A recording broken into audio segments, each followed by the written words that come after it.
నమస్తే, తెలుగు రాజ్యంకి స్వాగతం. నేను మీ సంధ్య. సినిమాలు హిట్ ఫ్లాప్ అనేది ఇవాళ చూసుకుంటే, అంటే ఒకప్పటిది ఇప్పటిది చూసుకుంటే, ఒకటే రోజులో ఆ సినిమా హిట్ అయిందా, ఫ్లాప్ అయిందా, వారం రోజులు నడుస్తుందా లేదా అనేది మనకు వన్ డేలోనే భవితవ్యం తెలిసిపోతుంది. వన్స్ ఒక్కసారి నెగిటివ్ టాక్ వచ్చిందంటే థియేటర్లంతా ఖాళీ ప్రస్తుతం ఉన్న పరిస్థితి. కానీ ఒకప్పుడు ఫ్లాప్ సినిమాలకు కూడా ఓపెనింగ్స్ ఉండేవి. అందులోనే చిరంజీవి గారి సినిమా ఫ్లాప్ టాక్ వచ్చినా సరే నిర్మాతకు నష్టం కలగకుండా గట్టెక్కేవారంట. మరి ఫ్లాప్ అయినా కూడా జనాలు ఎగబడి చూసిన సినిమాలు ఏంటి, ఏ రేంజ్లో అవి ఆడాయి తెలుసుకునే ప్రయత్నం చేద్దాం. చరిత్రకారులు, సినీ రాజకీయ విశ్లేషకులు చిలగ శ్రీకాంత్ గారు మనతో ఉన్నారు. ఆయన మాటల్లో. శ్రీకాంత్ గారు నమస్తే. మామూలుగా ఒక సినిమా ఫ్లాప్ అయింది అని అంటే నిర్మాత గట్టెక్కడం చాలా కష్టం ఇప్పుడున్న పరిస్థితుల్లో. ఒకప్పుడు అని అంటే ఇవి అన్నింటి సినిమాలకైతే ఆపాదించలేము. బట్ చిరంజీవి గారి సినిమాలు ఫ్లాప్ అయినా కూడా ప్రొడ్యూసర్ గట్టెక్కేవాడు అనేసి అని విన్నాము. అసలు ఆ ఫ్లాప్ సినిమాలు ఏంటి, అంత టాక్ వచ్చినా విపరీతంగా ఎగబడ్డ ఆ లిస్ట్ ఏంటి? 1986లో చిరంజీవి గారు నటించిన సినిమాల్లో మొట్టమొదట విడుదలైంది జనవరి 1, 1986 విడుదలైంది కిరాతకుడు, ఫ్లాపు. ఆ తర్వాత కొండవీటి రాజా సూపర్ డూపర్ హిట్. ఆ తర్వాత వేట ఫ్లాపు. వేట కంటే ముందు మగధీరుడు అది బాగా ఆడింది, హిట్. మగధీరుడు హిట్ 86లోనే ఇవన్నీ. ధైర్యవంతుడు ఫ్లాపు. రాక్షసుడు చాలా పెద్ద హిట్. చంటబ్బాయి కమర్షియల్ గా ఫ్లాపు, ఒక వర్గం ప్రేక్షకులకి బాగా నచ్చింది సినిమా. ఆ తర్వాత టీవీల పుణ్యమా అని, తర్వాత ఇవాళ యూట్యూబ్ల పుణ్యమా అని చంటబ్బాయి సినిమా కల్ట్ క్లాసిక్ గా మిగిలిపోయింది. అది వేరే విషయం. చంటబ్బాయి గురించి మనం గతంలో చాలా చర్చ చేసాం. కిరాతకుడు ఏంటంటే, కిరాతకుడిలో చిరంజీవి గారి పేరు చరణ్. ఆయన తన కుమారుడు చరణ్ పేరుతో నటించిన ఏకైక సినిమా కిరాతకుడు. ఇళయరాజా గారి సంగీతం, లక్ష్మీ ఫిలిమ్స్ డివిజన్ పతాకంపై లింగమూర్తి గారు నిర్మించిన సినిమా. కెఎస్ రామారావు గారు పర్యవేక్షించారు. ఆత్రేయ గారు, వేటూరు గారు పాటలు రాశారు. సత్యమూర్తి గారు ఒక హాలీవుడ్ సినిమా చూసి 85 చిరంజీవి గారి బర్త్డే సమయంలో అప్పటికప్పుడు వాళ్ళు చూసి దాని స్ఫూర్తితో వీళ్ళు ఒక కథ తయారు చేసి వెంటనే షూటింగ్కి వెళ్ళిపోయి వెంటనే దానిని పూర్తి చేశారు.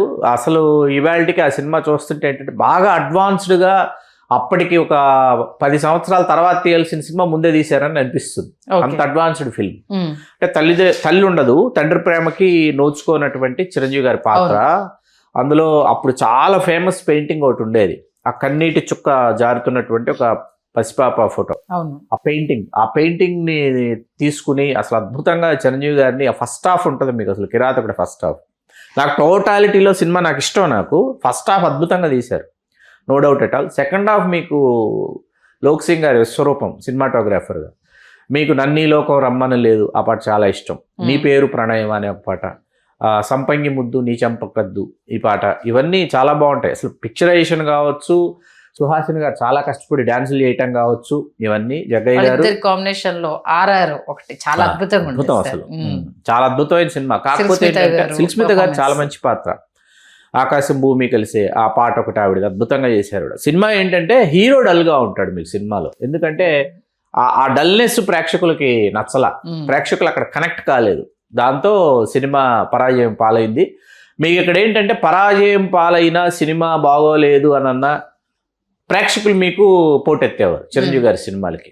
అప్పుడు ఆ 86, 85, 86 సంవత్సరాలు ఏంటంటే 85 అడవి దొంగ ఇవన్నీ చేసిన తర్వాత 86 సంవత్సరం చిరంజీవి గారి నట జీవితంలో చిరంజీవి గారి ఫ్లాప్ సినిమా రెవెన్యూ అవతల హిట్ అయినటువంటి ఇతర హీరోల సినిమాల రెవెన్యూ ఒకటే అన్న విషయం తేటతెల్లం చేసినటువంటి సంవత్సరం అది.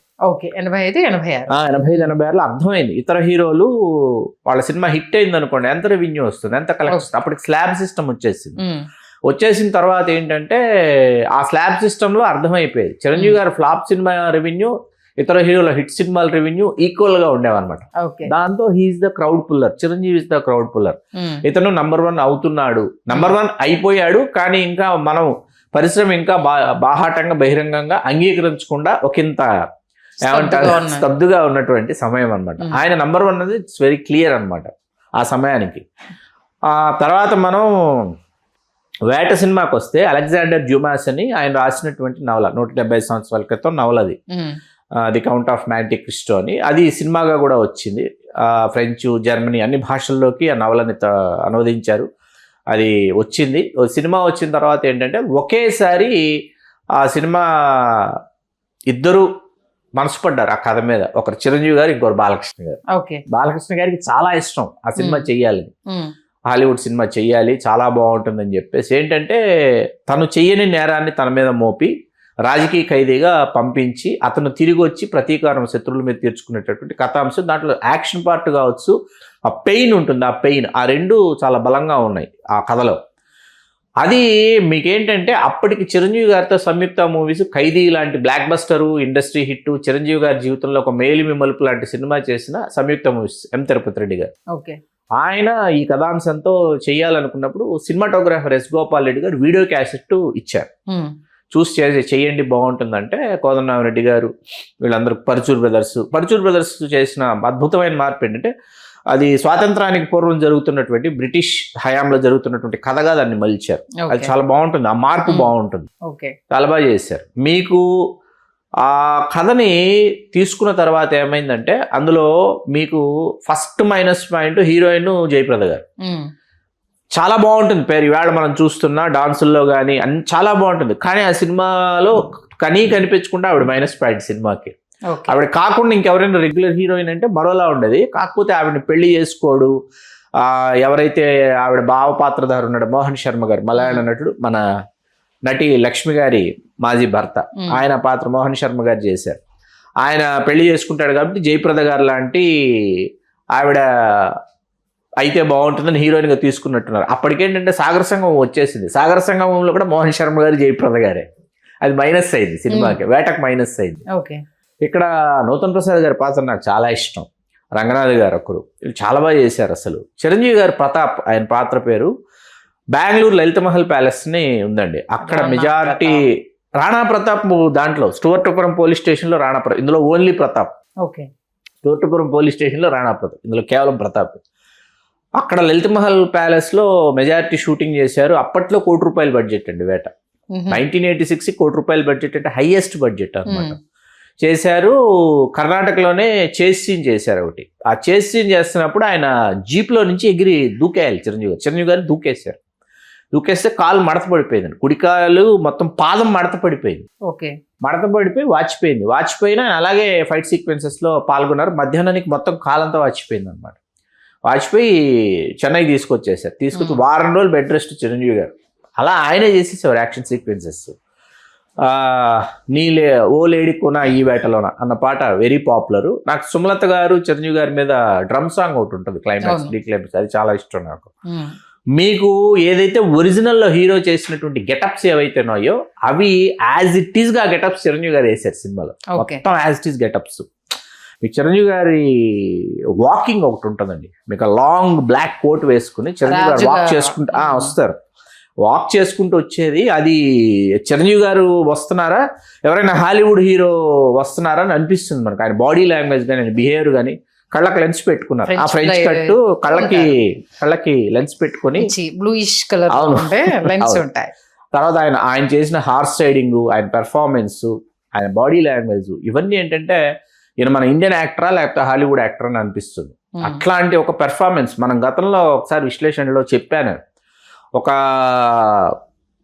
సిల్వెస్టర్ స్టాలిన్ చూడాలన్నా చిరంజీవి గారిలోనే చూసుకోవాలి, ఒక మైఖేల్ జాక్సన్ని చూసుకోవాలన్నా చిరంజీవి గారిలో చూసుకోవాలి, ఒక ఆర్నాల్డ్ ష్వార్జ్నెగ్గర్ని చూసుకోవాలని చిరంజీవి గారిలో చూసుకోవాలనేటటువంటి పాత్రలు చిరంజీవి గారు చేశారు. ఈ ముగ్గురి కలయిక మీకు చిరంజీవి గారిలో కనిపిస్తుంది. అట్లా ఆయన చేసినటువంటి పెర్ఫార్మెన్స్. కాకపోతే విషాదాంత భరితమైనటువంటి సినిమా కావడం వల్ల సినిమా పరాజయం పాలింది. ఇంత మాట్లాడుకుని సినిమా గురించి ఇందులో జగయ్య గారి పాత్ర గురించి మాట్లాడుకోవాలి. 8 సంవత్సరాలు జైలు శిక్ష అనమాట, వాళ్ళకి అండమాన్ జైల్లో శిక్ష వేసేస్తారు కదా, వేస్తే అక్కడ పక్క సెల్లో ఉన్నటువంటి జగ్గయ్య గారి పాత్ర, అదొకటి ఎప్పటికీ మర్చిపోలేం. సుమలత గారి ఫాదర్ కదా. చాలా అద్భుతమైన సినిమా. అంటే మేకింగ్ వైజ్ మీకు హాలీవుడ్ సినిమాని తెలుగు స్క్రీన్ మీదకి తీసుకురావడం, తెలుగు నేటివిటీకి అంటే తెలుగు నేటివిటీ ఉందా లేదా పక్కన పెడితే మీకు దానిని ప్రేక్షకుల్ని రంజింపజేయడానికి వీళ్ళు పడినటువంటి కష్టం, పరుచూరు బ్రదర్స్, ఎం తిరుపతి రెడ్డి గారు నిర్మాతగా, కోదండరామిరెడ్డి గారు, చిరంజీవి గారు, వీళ్ళు పడినటువంటి కష్టం, అయ్యో ఈ కష్టం వృధా అయిపోయిందని అనిపిస్తుంది. ఇది అలెగ్జాండర్ డ్యూమాస్ రాసిన ఇంగ్లీష్ నవల ఏదైతే ఉందో దాన్ని తెలుగులోకి మన సుప్రసిద్ధ నవల రచయిత ఎండమూరి వీరేంద్రనాథ్ గారు స్ఫూర్తి చెంది అప్పట్లోనే ఆయన చెంగల్వ పూదండ అని ఒక నవల రాశారు.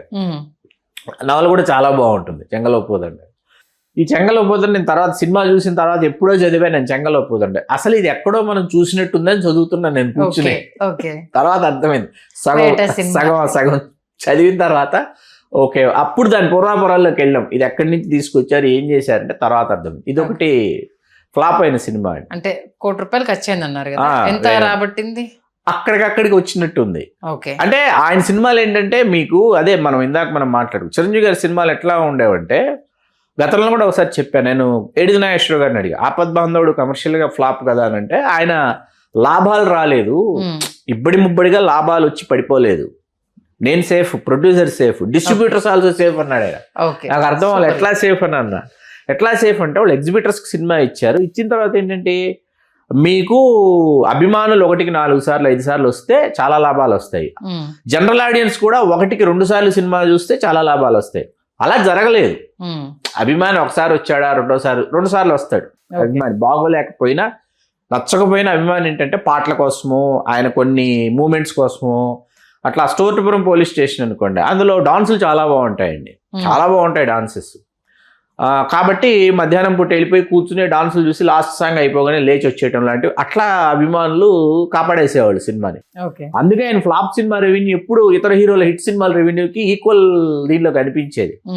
అది మంచి మండు వేసవిలో విడుదలైంది వేట మండు వేసవిలో విడుదలై నాకు ఇవాళకి మార్నింగ్ షోకి మ్యాట్నింగ్ టికెట్స్ దొరకలేదు. ఫస్ట్ షోకి వెళ్ళాము మేము ఫస్ట్ షోకి వెళ్ళి చూసిన జ్ఞాపకాలు ఇంకా గుర్తొస్తున్నాయి.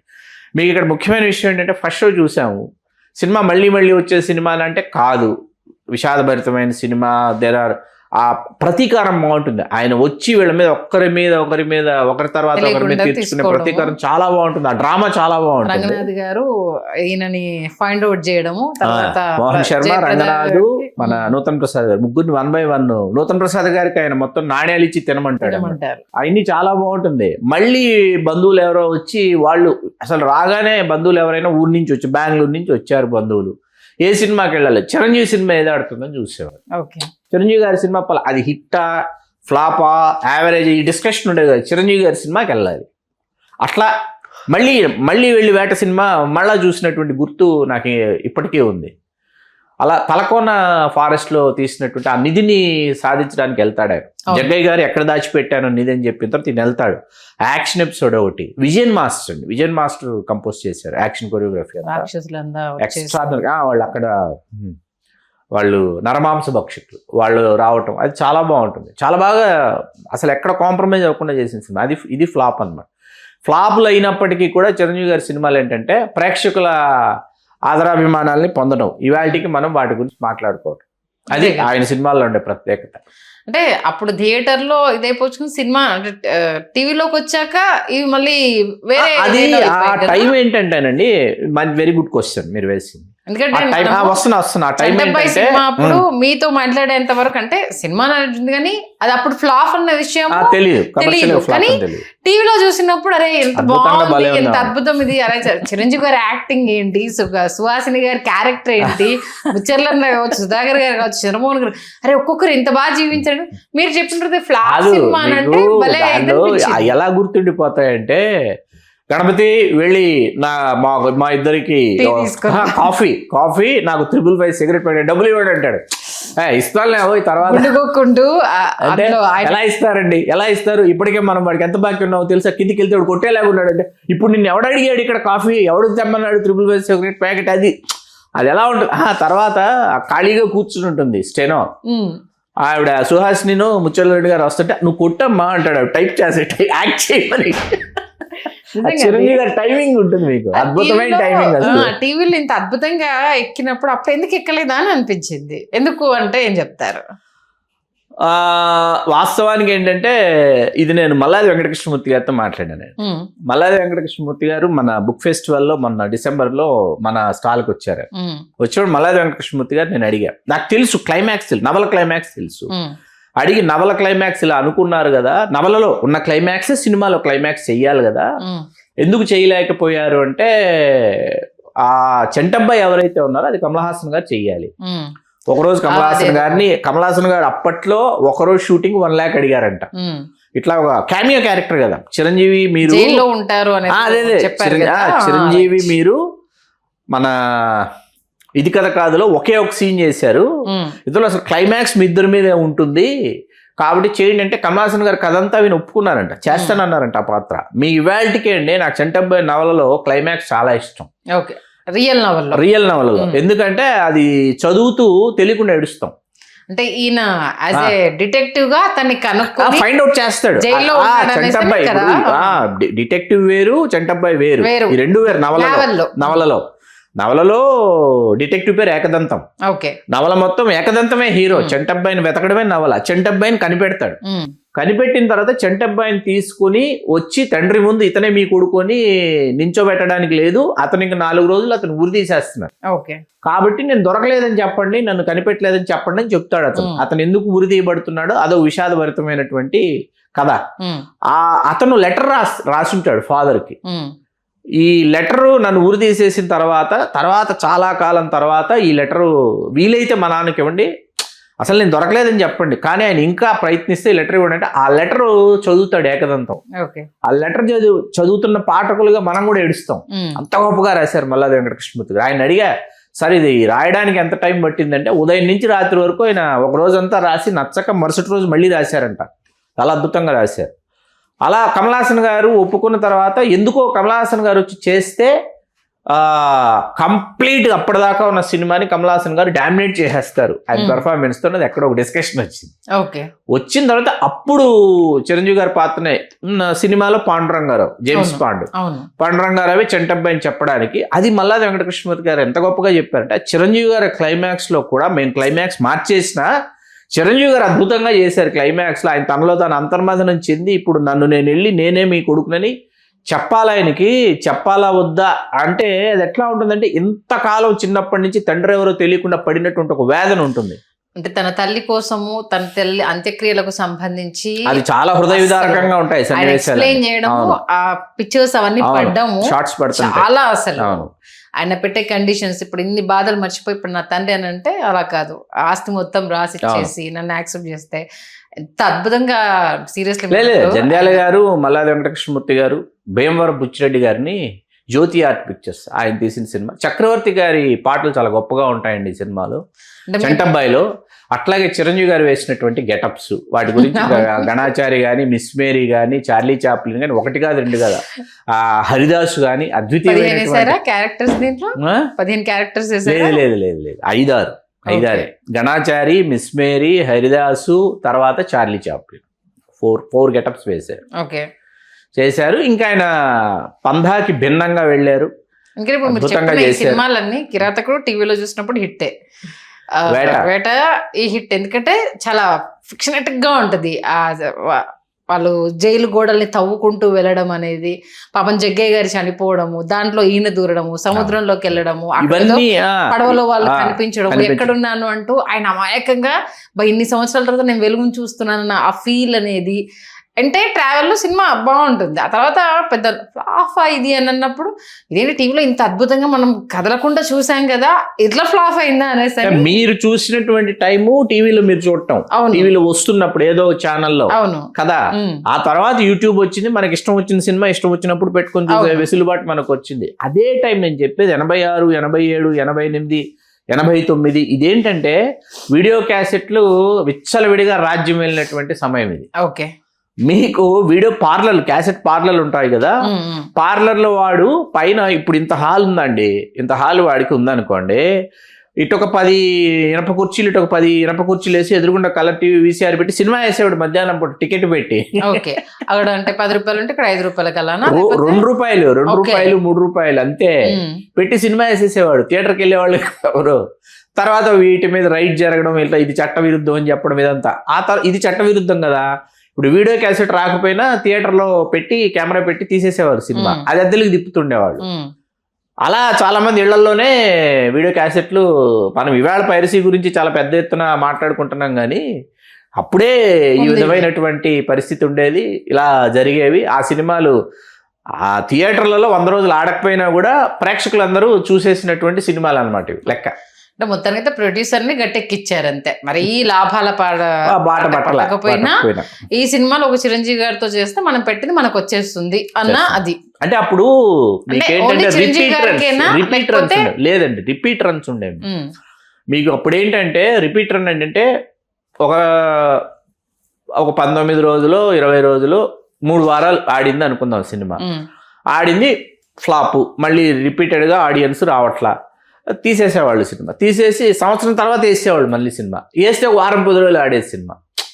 అది మీకు రెవెన్యూ. మళ్ళీ డిస్ట్రిబ్యూటర్ నుంచి మీకు అది ఆ రెవెన్యూ ఉండేది. ఓవర్ఫ్లోస్ అంటారు. ఆ ఓవర్ఫ్లోస్ మళ్ళీ ప్రొడ్యూసర్కి డిస్ట్రిబ్యూటర్ చెప్పేవాడు అనమాట. ఎంత ఓవర్ఫ్లోస్ వచ్చినాయి సార్, ఎగ్జిబిటర్ డిస్ట్రిబ్యూటర్ మాట్లాడుకుని ప్రొడ్యూసర్కి ఇంత అని చెప్పి ఇస్తూ ఒక సత్సంప్రదాయం, ఒక ఆరోగ్యకరమైన సత్సంప్రదాయం ఉండేది. దాంతో నష్టాల బాట పట్టడం అనేది తక్కువ అన్నమాట. నష్టం వచ్చేసింది అన్నది, లేకపోతే అసలు టోటల్గా పోయింది అన్నది తక్కువ. ఓకే. అంటే ఓన్లీ చిరంజీవి గారికైనా అప్పుడు ఆ జనరేషన్ లో ఏ హీరోకైనా ఇది అప్లికబుల్ అయ్యేదా? ఏ హీరోకైనా రిపీట్ రన్స్ అన్ని ఉండేవి, కానీ చిరంజీవి గారిది ఎవరు ఊహించినటువంటి రన్ వచ్చేవి. ఓకే. మీరు ఇప్పుడు శివరాత్రి వచ్చిందండి, లేకపోతే వైకుంఠ ఏకాదశి శివరాత్రి అప్పుడు నైట్ షోస్ వేసేవాళ్ళు. 12 గంటల తర్వాత 2 ఆటలు వేసేవాళ్ళు. 2 ఆటల్లో మెజారిటీ మీకు పాత బ్లాక్ అండ్ వైట్ సినిమాలు, రేరెస్ట్ సినిమాలు వేసేవాళ్ళు. అవును. లేకపోతే చిరంజీవి గారి సినిమా అయ్యేది. ఓకే. ఈ రెండే ఉండేవి. ఏది చూస్ చేసుకునేది, ఈ 2 సినిమాలు ఏదో చూస్ చేసుకునేవాళ్ళు. ఒక షో అది వేసి ఒక షో చిరంజీవి గారిది వేసేవాళ్ళు. లేదా ఆ టైంకి వైకుంఠ ఏకాదశి లేదా శివరాత్రి సమయంలో చిరంజీవి గారి సినిమా ఆడుతోంది అనుకుందాం, 4 గంటలు చిరంజీవి గారి సినిమా, నైట్ 2 గంటలు కూడా సినిమా కంటిన్యూ చేసేవాళ్ళు. ఓకే. ఈ 4 గంటలకు వచ్చిన జనం కంటే ఆ రాత్రి 2 గంటలకు వచ్చేవాళ్ళు ఎక్కువ మంది ఉండేవాళ్ళు. నిద్రపోవద్దన్నారు, దానికి ఎక్కువ మంది వచ్చేవాళ్ళు. మొత్తానికి మరొకసారి 80s లో కళ తీసుకెళ్ళి ఆ సినిమాలో కళ్ళ ముందు మన ప్రేక్షకులకి ఇద్దరికి చూపించినందుకు ధన్యవాదాలు శ్రీకాంత్. ధన్యవాదాలు సంధ్య గారు. హలో, తెలుగు రాజ్యం ఛానల్ చూస్తున్నారా? సామాజిక రాజకీయ జీవన చిత్రణే తెలుగు రాజ్యం. అతిశయోక్తులు అసత్యాలు ఉండవు. రాజకీయ కోణం కాదు, ప్రజా కోణమే కొలబద్ద. తెలుగు రాజ్యం వీక్షణ మీ ఉత్తమ అభిరుచికి నిదర్శనం.